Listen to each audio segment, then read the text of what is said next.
Bargain Builds, where we take your RC junk and give it some funk. Probably the worst tagline ever.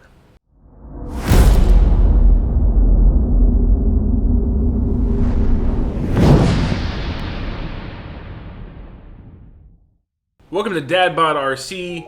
Today we're going to be introducing a new segment called Bargain Builds. This is where we take a bargain, bottom of the barrel, unloved, abandoned, disgusted, dirty, unfinished, just completely, that was a long list, dirty, broken down rigs, and turn them into something they were never meant to be. So how the Bargain Build series is going to work is I'm going to take something like this that was a complete barn find, bottom of the barrel rig, and I'm going to decide what it's going to be, and we're going to work toward that goal in the most budget-friendly way we can. And at the end of the series, when it's all wrapped up and done, there will be an opportunity for one of you lovely people out there to purchase this rig. So for our first ever bargain build, I was given a DHK Nitro Maximus. But the one I was given was severely damaged. It had some broken shocks in the front, it was missing a lot of parts. The nitro motor had already been removed, but having been nitro, it left a lot of grime and grease and gross stuff everywhere all over the chassis. The tires were cracking and dry rotted and had big tears in them. The gears had been stripped in the differentials and on the spur. There was no body, a lot of mix-match hardware, and at least half of the bearings were totally shot. And it is my goal to turn this into something really cool. So you might be wondering, how and what are we going to turn this DHK Nitro Maximus monster truck into? And the answer is Project Frankendrift.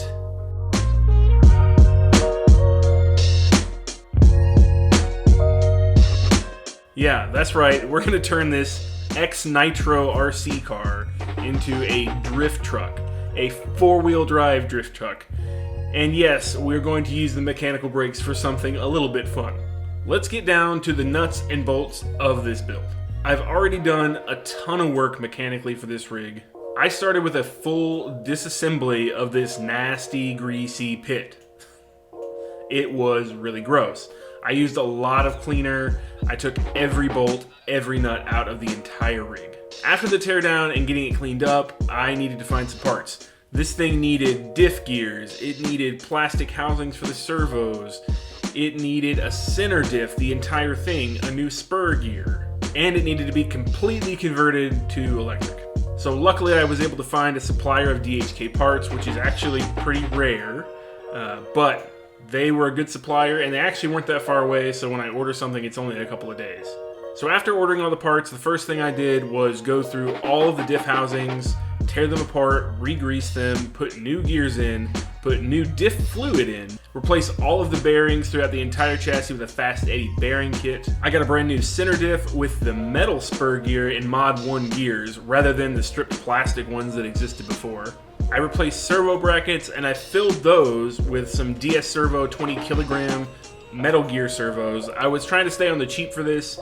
I really didn't need a lot of speed. I did need a little bit of torque. For the front servo, I had to buy new steering linkage. I had to buy new steering bushings. I basically replaced all of the steering components that weren't aluminum. And then continuing with the electronics, I fabricated a motor mount that would hold this axial Vanguard 3150 kV 3S motor. The bracket started as a generic aluminum bracket. I did have to machine a lot of grooves out of it to make clearance for that center diff, the spur, and the mounts.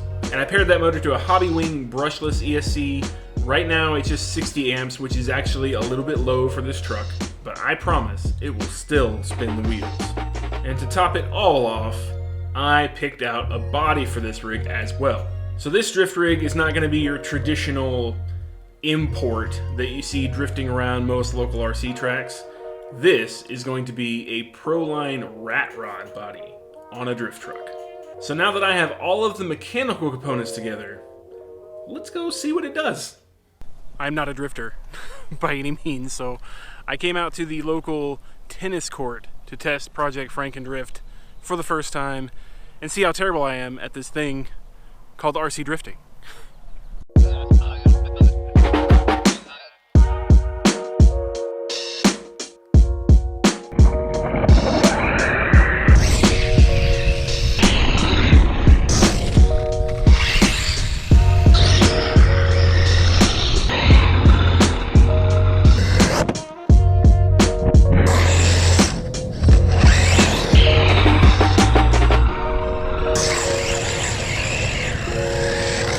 all in all, I think it went pretty well for the testing. I am definitely, again, not a drifter. I have no idea what I'm doing when it comes to drifting, but the car did slide, and I assume that is the point of RC drifting. Now this is a 4100 milliamp hour 3S battery, and although that's pretty small and it ran through it in 15 minutes, that's about all I could fit in the battery compartment. So that's what I went with. In the testing, the motor got definitely a little bit hot, so we're gonna put a heatsink on that with a couple of fans. See if we can't regulate that a little bit before we put a body on it. So you guys can see from that footage that this truck does in fact drift already. I think we still have a lot of tuning to do. I think the next video is really gonna focus on how I can make it drift better.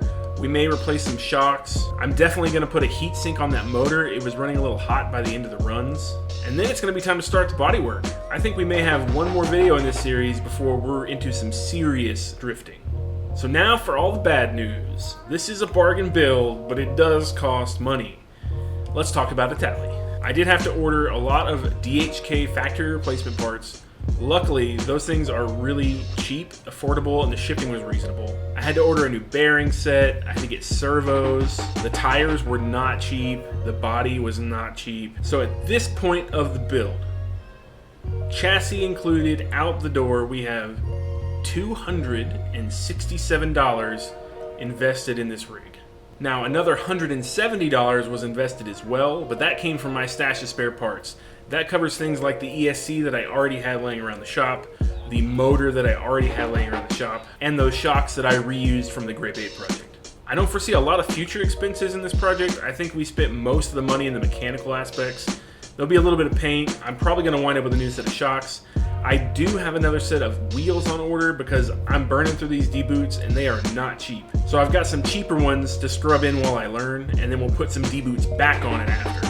But all said and done, we're at a total of $437 for this project so far. Let me know in the comments what kind of color scheme you would like to see on this Proline Rat Rod drift truck body. I'm really putting a lot of thought into how I want to tune the suspension, if I want to go softer or harder.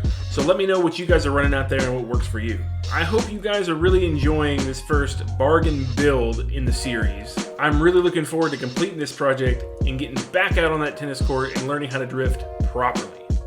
If you haven't yet, please subscribe so you don't miss any updates to Project Frankendrift in this bargain build series, or any of the other projects we have going on in the shop. If you want to see even more about what's going on in the shop, go check us out on social media. We're on Facebook and Instagram. And if you want to be even more involved in the builds, get some cool swag, and get your name in the credits, go check out our Patreon, where we'd love to see you support us. Thank you again, everybody, for watching. I hope you enjoy Project Frankendrift. It sure has been fun this far. I can't wait to get back out and drive it. And until next time, we will catch you later.